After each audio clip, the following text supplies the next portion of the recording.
നമസ്കാരം. ബീഹാർ മുഖ്യമന്ത്രി നിതീഷ് കുമാർ ഇന്ത്യ സഖ്യം ഉപേക്ഷിച്ചു എൻഡിഎയിൽ ചേർന്നത് വീണ്ടും രാഷ്ട്രീയ വിവാദങ്ങൾക്ക് തുടക്കമിട്ടു.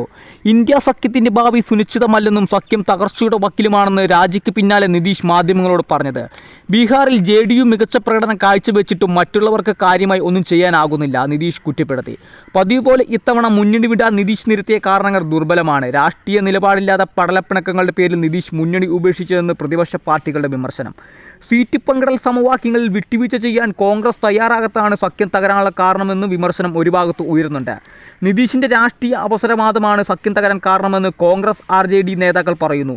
MLA-യായി 1985 ബീഹാർ നിയമസഭയിൽ എത്തിയപ്പോൾ പലതവണ മുന്നണി വിട്ട് എതിർമുന്നണിയിൽ ചേർന്ന നിതീഷ് ഉയർത്തിയ കാരണങ്ങൾ പലതായിരുന്നു. 2014 ലോക്സഭാ തെരഞ്ഞെടുപ്പിൽ പ്രധാനമന്ത്രി സ്ഥാനാർത്ഥിയായി നരേന്ദ്രമോദിയെ BJP പ്രഖ്യാപിച്ചതിന് പിന്നാലെ നീണ്ട 17 വർഷത്തെ NDA സഖ്യം ഉപേക്ഷിച്ച് നിതീഷ് എതിർമുന്നണിയിലേക്ക് ചേക്കേറിയത്.